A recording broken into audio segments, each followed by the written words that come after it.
Fala galerinha do xadrez, tudo beleza? Pessoal, eu queria mostrar pra vocês uma partida do 5 Field Cup 2019, mas a turma tá insistindo em empatar as 3 primeiras rodadas, todo mundo só empatou, com exceção ali da partida do Anand, que eu mostrei pra vocês, o blunder lá, o erro grosseiro do Ian Nepomniachtchi. Então foi a única vitória do torneio até agora, o resto tá todo mundo empatando. Aí eu achei aquilo, procurei ainda algum empate, e claro, todas as partidas são muito boas, de extrema qualidade, mas não sei, me deu bode. E aí eu resolvi seguir aqui a sugestão do inscrito, o Alaor Pinto. Muito obrigado, Alaor Pinto. Ele sugeriu, Rafael, faz uma playlist aí do Interzonal, do torneio Interzonal, onde o Mequinho venceu esse torneio, que ele ganhou então o direito de jogar o torneio de candidatos. Em 1976, o Mequinho ali naquela época figurava entre os melhores jogadores do mundo.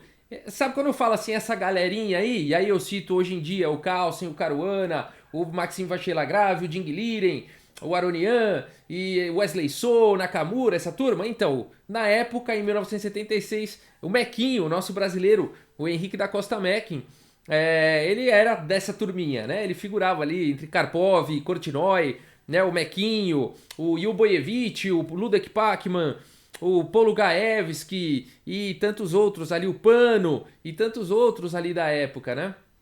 Então, vale a pena mostrar, né, pessoal? Tudo bem, estamos aqui já em 2000 e... Que ano que a gente tá? 2019, né?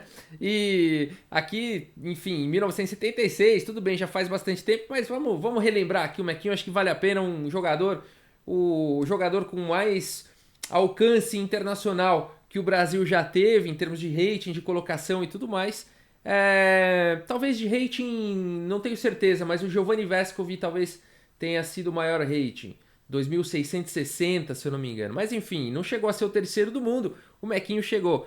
Então, olha só, aqui, bom, o resultado aqui do torneio de Filipinas, de 1976, e o Mequinho aqui, olha que orgulho, né? Ver ele aqui no topo da tabela, o nosso brasileiro, com 13 pontos aí. Não perdeu, acho que perdeu uma partida só. Perdeu uma partida só aqui na 10ª rodada, né? Vamos dar uma olhada aqui nessa partida, ele tá... o Mequinho aqui tá de brancas contra o Khosrow Harandi. Khosrow Harandi, pelo que eu procurei, é um pouco difícil de achar muitas informações depois de tanto tempo, mas ele foi um mestre internacional com um pico de rating de 2.400 e pouco, aí um jogador bem forte, bastante forte. E vamos dar uma olhada aqui nessa partida. Então o Mequinho abre a partida com E4, o peão do rei, e agora E5 aqui pelo Khosrow. Eu vou falar Harandi, pelo Harandi. Cavalo F3, cavalo aqui em C6, bispo B5. Temos aqui a abertura Ruy Lopes pelo Mequinho. A6 atacando aí o bispo, bispo em A4 e cavalo F6.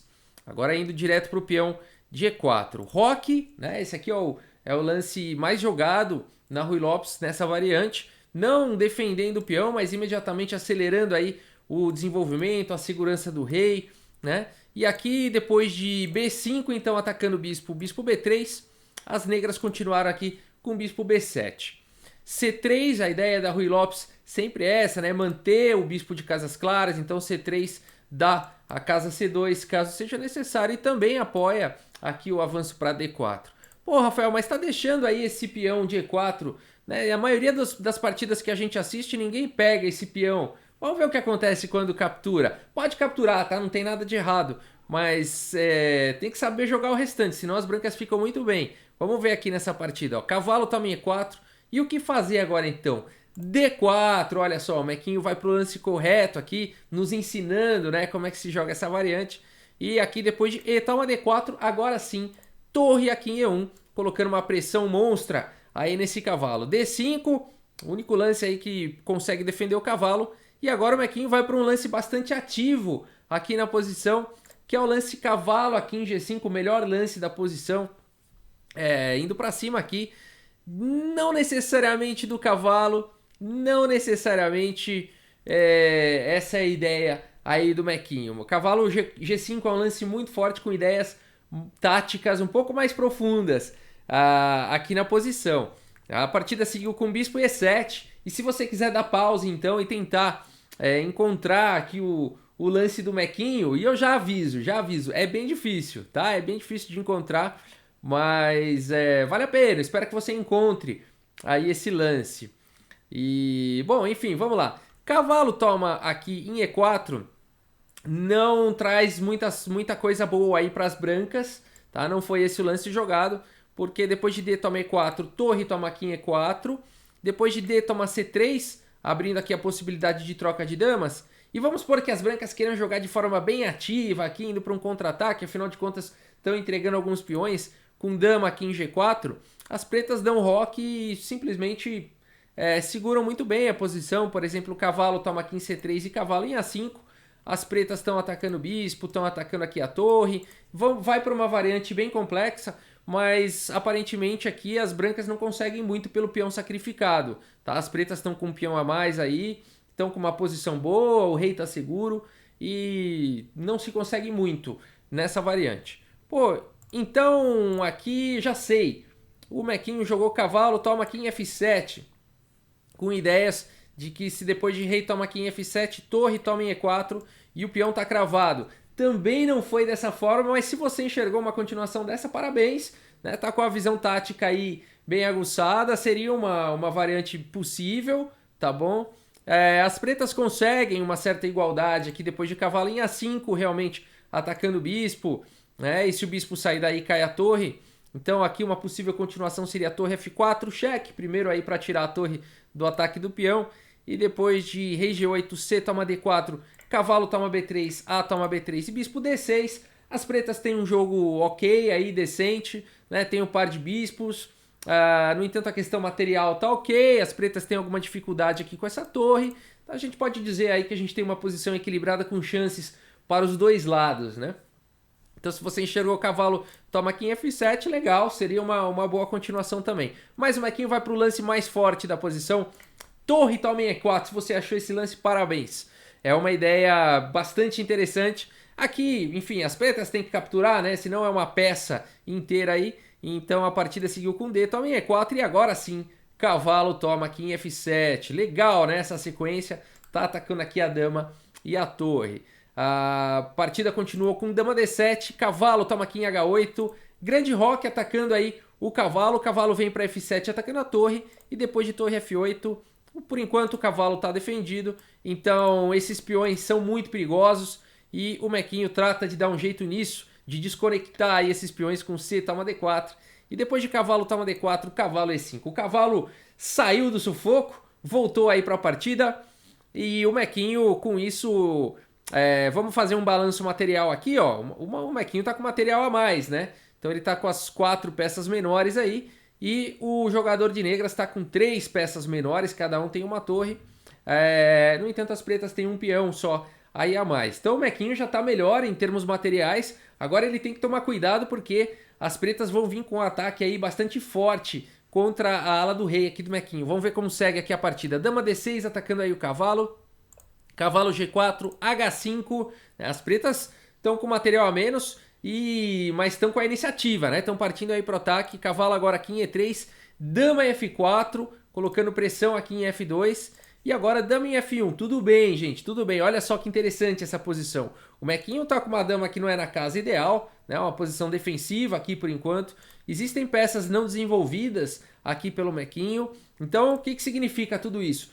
E as pretas estão vindo com tudo, o bispo vai poder vir para casas ativas, esses peões podem avançar, enfim, o cavalo tá perigoso aqui. O que significa tudo isso? Que vai vir tempestade, tá? Então, se você estiver jogando uma partida de brancas, assim, numa posição similar a essa, saiba, vai vir tempestade. Mantenha a calma, mantenha o controle, busque ali os melhores lances e espere a hora certa para o contra-ataque, tá? Mas primeiro lida com a tempestade. Vamos ver o Mequinho fazendo isso daí aqui, ó.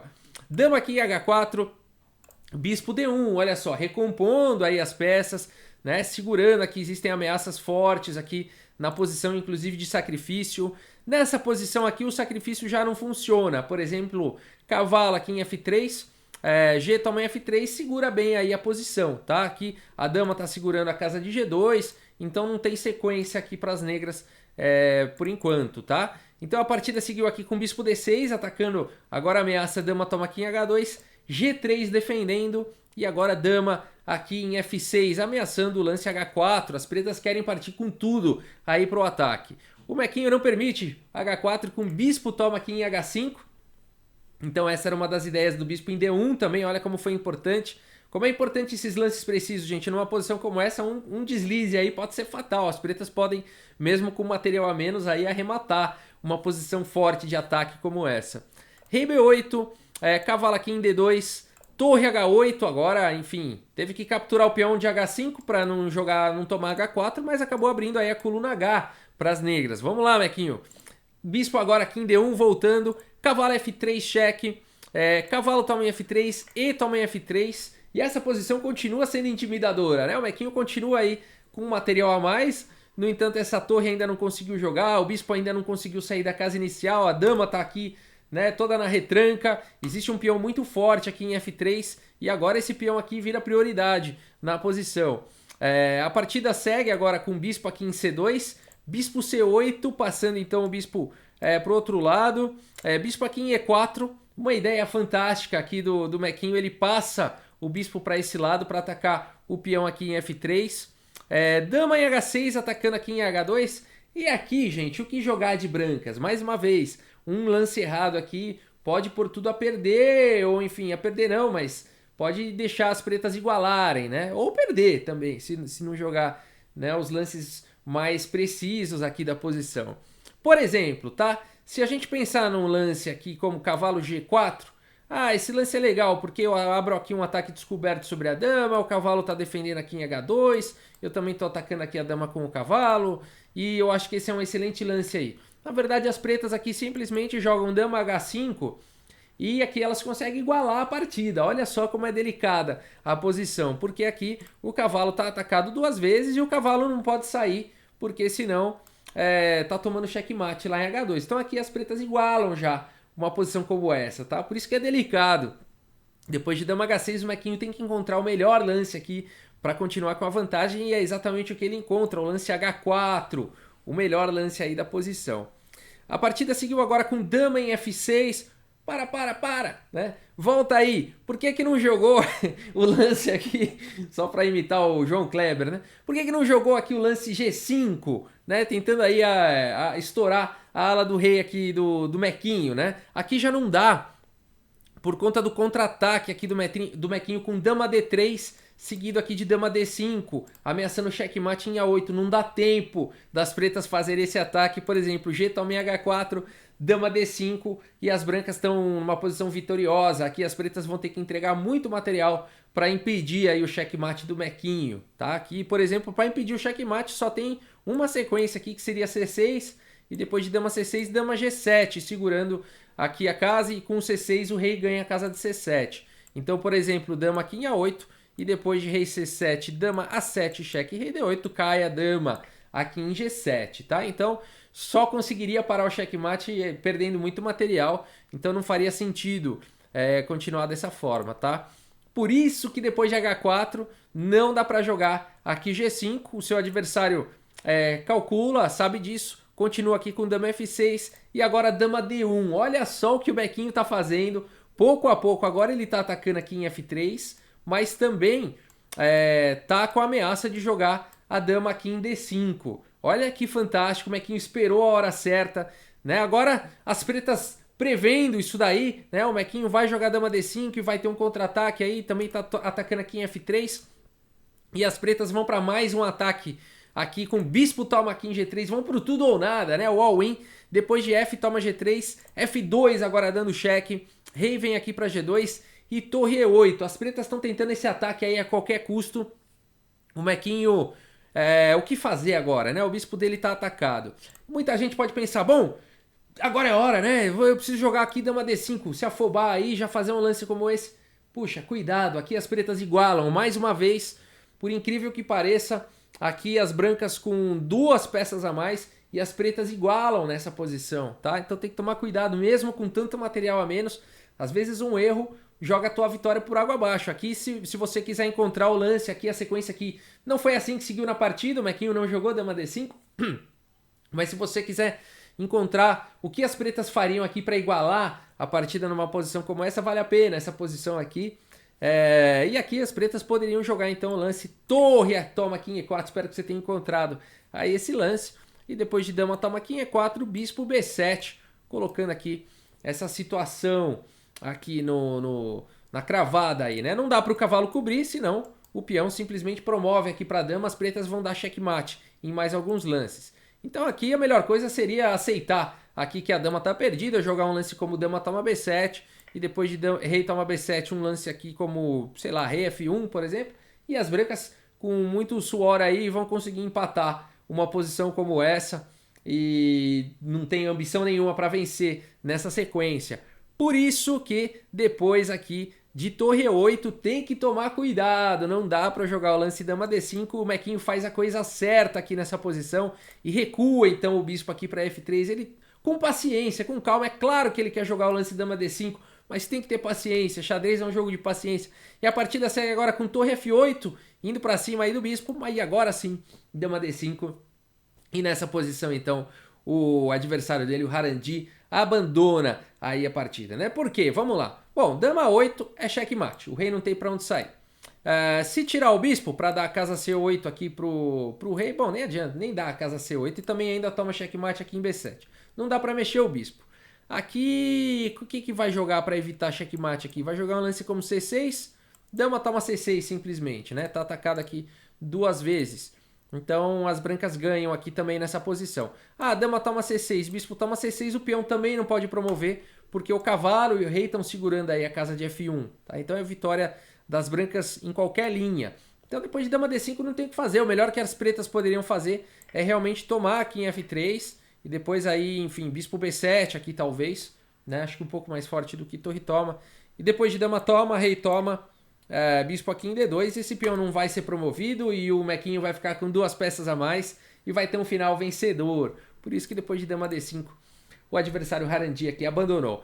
Fantástica aqui essa partida do Mequinho no Interzonal aí de Manila, de Filipinas, de 1976, né? Jogou em grande estilo, começou bonito ali na abertura já. O Mequinho no seu auge é realmente um jogador lindo de se ver aí jogando. Vamos voltar aqui na abertura, ó, só para dar um repassar aqui um pouco mais rápido. Ó. Aqui é uma Rui Lopes, nada demais. Aqui o Mequinho dá o rock, olha o entendimento de abertura aqui do nosso grande mestre Mequinho. Ó. C3, deixa E4, depois de toma D4, depois que toma torre. E aí depois de D5, cavalo G5. Essa posição aqui, gente, não é muito difícil de acontecer nas nossas partidas não, aí viu na internet, de blitz. Aqui todo mundo toma aqui em D4, ou enfim, joga alguma outra coisa. Agora a gente já tem uma continuação interessante aqui do Mequinho, com cavalo G5, bispo E7 vai ser provavelmente o lance mais jogado, e torre toma em E4, então é o melhor lance da posição. Legal, né? Olha que bonito aqui. Agora o cavalo toma, muito bonita essa sequência aqui do Mequinho, sensacional essa partida. E agora aquela questão, né? Vem a tempestade. Então tem que saber se defender também nessas horas, né? Saber aí achar os lances precisos, porque como a gente viu, um lance errado ali, as pretas podem igualar ou até ficar melhores, né? Olha só toda a precisão aqui do Mequinho, a paciência, o H4, dama D1, olha só. O importante lance agora é bispo F3, ó, importante, na hora certa, ao invés de dama D5, né? E agora sim, o dama D5. Legal, gente, é isso. Essa é a playlist, então, aqui do torneio Interzonal de Manila de 1976, que eu vou tocando em paralelo com as demais playlists aí do canal, mas vale a pena aí a gente ter esse torneio que o Mequinho ficou em primeiro lugar e ganhou, portanto, o direito de jogar o torneio de candidatos, né? E se ele tivesse ganho o torneio de candidatos, poderia ter ido aí para o Mundial, mas o torneio de candidatos eu mostro numa outra playlist também para vocês. Beleza? Pessoal, eu queria comentar uma coisa que está sendo muito falada aí também no meio enxadrístico, a respeito das Olimpíadas, tá? Das Olimpíadas de xadrez. A equipe olímpica é sempre convocada aí pela CBX e, segundo critérios não muito bem... enfim, são bem estabelecidos, mas recentemente surgiu uma polêmica porque a CBX colocou aí que vai colocar como critério de convocação da equipe olímpica cota para idade. Né? Então vão separar duas vagas aí para a equipe olímpica para jogadores abaixo de 30 anos. E isso causou um estranhamento muito grande da nossa comunidade enxadrística. Né? Muita gente estranhou, os próprios grandes mestres, mesmo os jogadores, os grandes mestres mais novos, manifestaram numa carta aberta.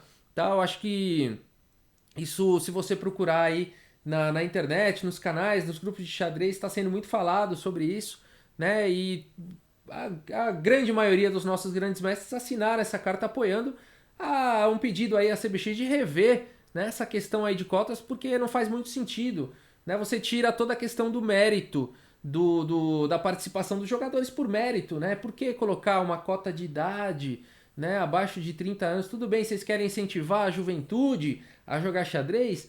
Vocês querem incentivar a juventude? Fala comigo, fala com a mídia, fala com os outros canais de YouTube, fala com os blogs, fala com os clubes de xadrez, fala com as escolas, né? Conversa todo mundo, a gente pode se entender e ajudar a espalhar o xadrez aí para a juventude. Eu já faço isso sem ninguém me pedir, né? Tanta gente está fazendo isso, não precisa fazer cota para jogador, na minha opinião, na minha humilde opinião, né? Não precisa fazer cota aí para jogador abaixo de 30 anos. Isso não existe em nenhum lugar do mundo. Não existe categoria também sub-30. Né? A gente viu o Anand aí, o Anand tem 40 e tantos, quase 50, ou não sei bem a idade dele, mas por aí, por volta de 50 anos, tá jogando aí super firme, né? Nos torneios, aí sempre entre os melhores jogadores do mundo. Não faz muito sentido aí a questão de cota, na minha opinião. Então eu quero manifestar aí meu apoio também a toda a comunidade enxadrística, aos grandes mestres, a todo mundo que vem pedindo aí a CBX humildemente que reveja essa questão, né? Abra talvez um diálogo um pouco maior aí com as pessoas, com a comunidade, né? Acho que eu ouvi aí também o ponto de quem está há tantos anos, né, participando aí do xadrez, né? Acho que vale a pena esse diálogo, CBX. Fica aqui o meu pedido aí também para rever um pouco essa questão, ou pelo menos dialogar um pouco mais aí com as partes envolvidas. Tá bem? É isso, pessoal. Muito obrigado pela audiência, um grande abraço aí para todos vocês e até a próxima, pessoal. Valeu!